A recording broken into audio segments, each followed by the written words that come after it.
Good leaders use their brain.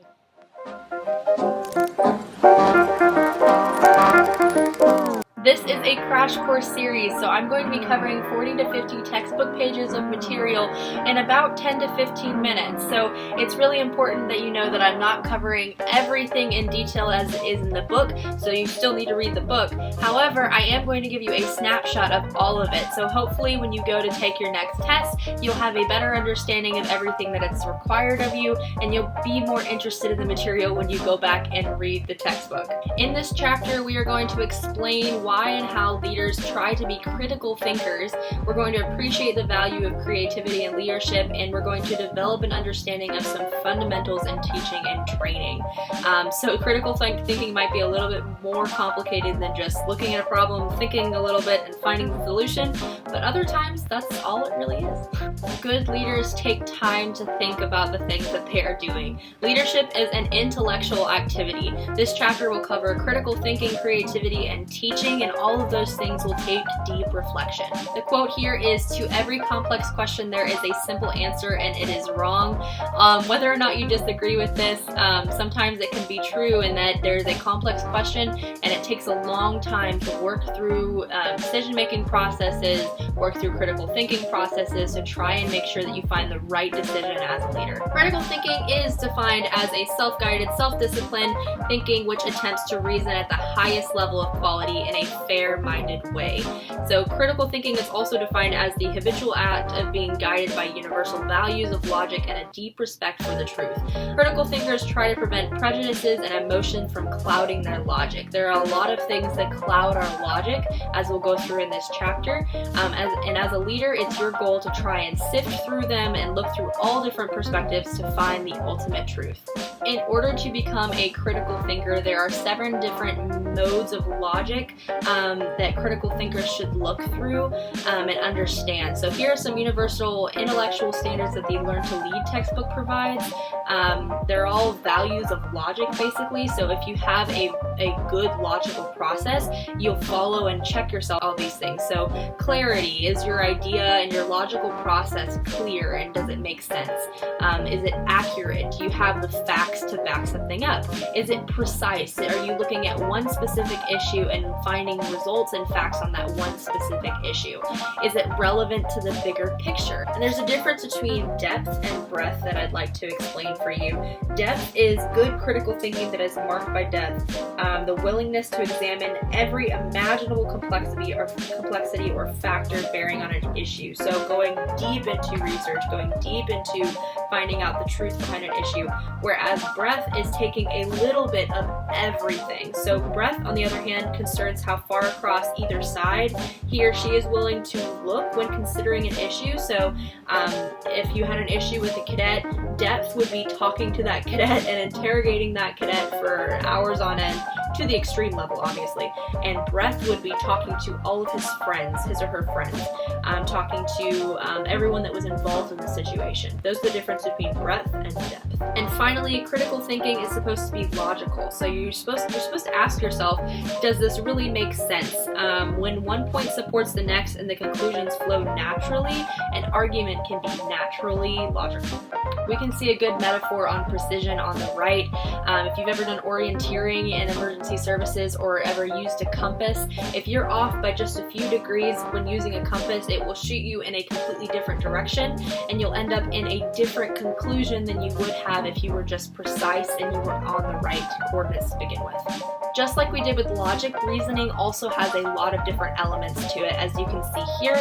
You'll have to look back and see the ones in the book, but a few that I think are really important is that reasoning contains inferences by which we draw conclusions. So we take everything we know in our everyday life and apply it to what we do to make decisions.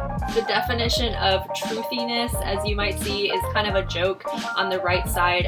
Comedian Stephen Colbert famously coined the word truthiness, and it basically describes describes when something feels really right, and you don't really have a lot of reason to support it, but you think that there's some truthiness to it because it feels right. Your reason might be clouded, but the truthiness is there. Next, we're going to be going into some modes of thinking. There are a bunch of different modes of thinking and ways of thinking, but there are some preferred ones that we have as a leader. So going into the next one, big picture thinking is stepping back from an issue or problem so as to take more of it in. This is really important whenever considering something that has a lot of different factors, and it helps to synthesize and bring those things together. Our next mode of thinking is focus thinking. So focus thinking is intense follow through. It's almost the same thing when we talked about logic and depth. Focus thinking is really finding depth into a certain issue. It talks about the 80-20 rule, to devote 80% of your time and energy into the top 20% of the issues you face. A lot of people do this when considering time management and prioritizing things that they need to get done. So spending your brain power on the biggest challenges you face should yield the biggest results. Realistic thinking is an approach to where the leader tries to see the world for how it actually is and not how we wish it to be. So realistic thinkers try to look at the hard facts, and typically realistic thinkers are prepared for curveballs.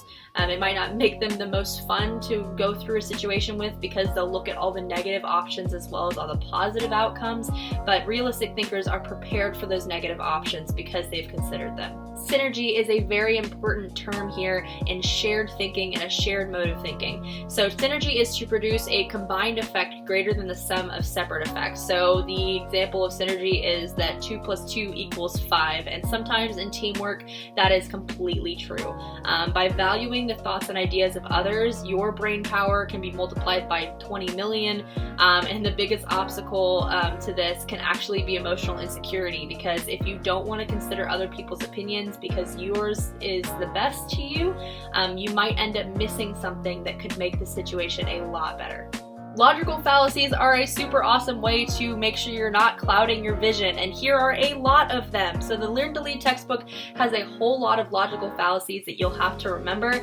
I provided some awesome quotes for you at the end of each one to help you understand them, but you may have to go back and actually look through them. Again, logical fallacies are an error in reasoning, so it might be something that you're overlooking in your reasoning, and it makes them a fallacy, which is basically, it makes them fake. Go back and really research them when you get into the textbook. Ad hominem in Latin literally means to the man, so when you're accusing somebody's the other argument because of the person that is having that argument, not necessarily because of the situation or because of the argument itself, you are attacking to the man, you're attacking the man instead of the argument, and that is false. That has no weight on the argument. Post hoc fallacy in Latin means after this, therefore, because of this, and it basically means correlation does not equal causation. Red herring is basically a distraction. The way that I like to remember this is if you see a red herring flowing by and you look up and you're like, whoa, red herring, I forgot what my argument is.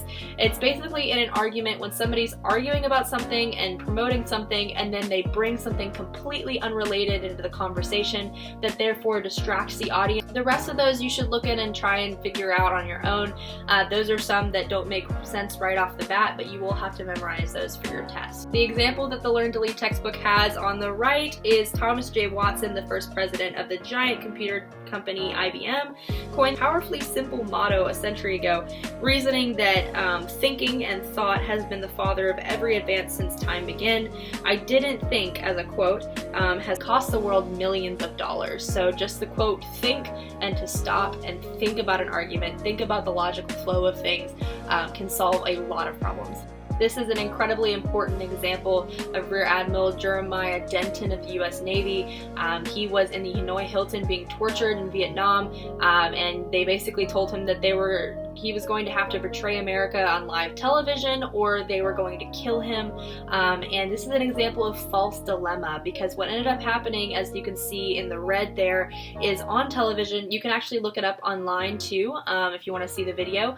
On television, while being told and reading a script of what he had to say on live television, he blinked the word torture in Morse code. He came up with a third option. So some of you might be thinking, why do I have to look into each situation so deeply? deeply? Why can't I just take everything at face value and make decisions there? The reason for this is our core value of integrity. Integrity in the critical thinker. So intellectual honesty is super important because our value as leaders is now to lead other people into what they're supposed to think. The thing on the right is a good example. The Russian self-deception quote is that, above all, do not lie to yourself. A man who lies to himself and listens to his own lie comes to a point where he does not discern any truth either in himself or anywhere around him, and thus falls into disrespect towards himself and others. So the biggest thing about that is that not only can you change the perspective of yourself, you can change the perspective of your followers, and if you don't actively practice critical thinking, you might fall into a trap where you're lying to yourself completely. Creative thinking is concentration and imagination. As you can see on the right, a good example of this is actually Albert Einstein, who quotes that imagination is more important than knowledge. Obviously, he was a very smart man, but the core value of excellence actually requires that we think critically as well as think creatively about every situation. I really enjoyed this story from the Learn to Lead textbook, and the title is Come On In, We're Planning the Air Campaign, and the story is about Colonel John Warden, and I'll read the quote for you here because it's really important about critical thinking and creative thinking. He said, "I briefly considered gathering a very small group of people around me, closing the doors and doing it all in great secrecy. Quickly, however, I realized that this didn't make much sense, and I certainly was no expert on Iraq. I needed a lot of help, but I didn't even have a way of knowing who or what I needed. So I decided to open the doors of a very big briefing room we had in the basement of the Pentagon and gather as many people as possible. Right from the start, everyone in the group was involved in almost everything that took place. This way, everybody understood not only the decision, but the thinking and discussions associated with them. So they were able to do most of their work without reference to any other higher authority, secure in their knowledge that they were doing the right thing." I have an example of this that I actually really enjoyed. I was teaching in officer training school in 2017, and we had a big schedule change, and I was going to have to cut a class or cut some of the time that the students had to study. So instead of just coming up and saying, "All right, you don't have any time to study for this test now," or "All right, you don't have any time to do this project," I gave them the dilemma and I had them make the decision, and that solved the problem of having the problem of them being like, "Oh, I don't have any time to work on my project now. This sucks.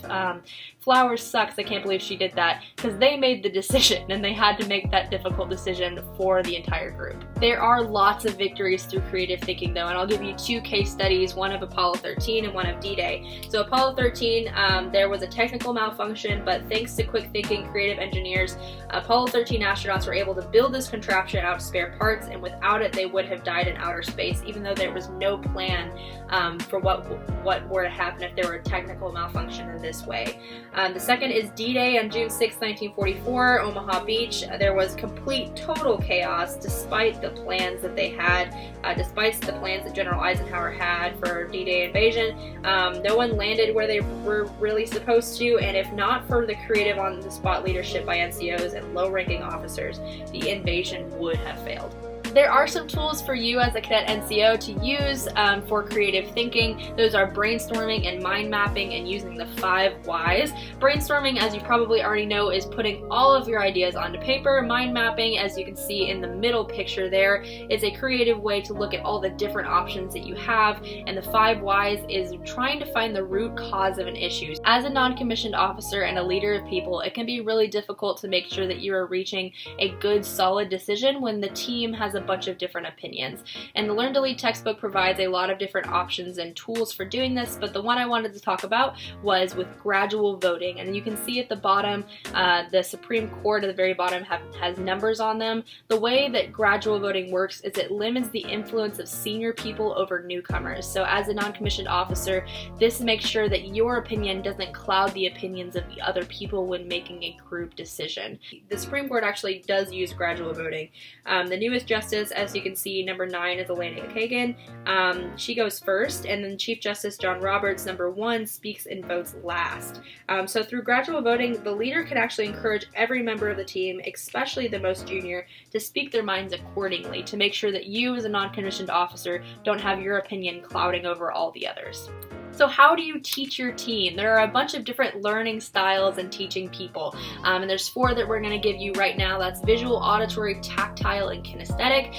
Visual is with your eyes, auditory is with your ears, tactile is with your hands, trying to touch it and make things with it, use it, and kinesthetic is the act of doing. So drill can be an example of kinesthetic. It's really important to try and find out what the learning styles of your people are so that when you're training them, it can be a lot easier to get people to accomplish a certain mission. The example on the right here is chess without any pieces. It's kind of a joking story, but basically what happens is this guy is trying to play chess and can't figure out what the next move is, and a person comes up and says, "Hey, let me help you," and basically just throws all the pieces all over the room, clears them out, and then he immediately gives the right answer for the next one because he had to think about it in a different way. It's a silly way of thinking. People think in weird ways, but once you figure those out, it's a lot easier to lead your people. And there are a bunch of different ways to do that. So teaching and training methods here, there are a bunch of different ones that you can use. Lecture is very common, but as we all might know by this point, hopefully in school or if you're homeschooled, lecturing can be kind of boring sometimes. Personally, I love lectures, but it can be boring for some people, and you might need to find a different way to mix it up. So demo perf is something that I will define for you. Demonstration performance, so basically if you demonstrate a drill movement and then have them perform it, that's another way of teaching and training. A simulation is trying to simulate some kind of experience. Experiential learning is an umbrella term that covers games, hands-on activities, survey projects, problem-solving challenges, and much more. I really wanted to add the seating chart on the right side. It's really interesting because the way that you seat your people actually describes how you want to teach them. So going from the very top, this horseshoe looking U-shaped seating arrangement is actually how they do it in sign language classes, because everybody has to be able to sign together and see everybody, and it has to be visual. So in this specific circumstance, they would want to have a horseshoe or U-shaped seating arrangement so everybody can see each other. And finally, evaluation is something as a leader that you'll have to refer back to make sure your people are recognizing and learning what they need to learn. So evaluation is an attempt to check whether each student fulfilled the learning objectives, and there are a bunch of different ways to do this. For uniform, it might be inspection. For a learn to lead textbook such as this, it might be an exam. If it's a drill test for drill, discussion for leadership, mile run for PT, and flying solo for aerospace, depending on what it is, you'll have a different way of evaluating their learning. In conclusion, leadership requires brain power. Deep, serious, ever-growing brain power, and aspiring leaders can develop their brain power by studying principles of critical thinking and by learning how to be more creative. Moreover, brain power is especially important to the leader's role as an instructor. Our study of leadership keeps returning to the principle that leadership is an intellectual activity. Great leaders are great thinkers, and therefore any cadet means to lead must develop his or her brain power.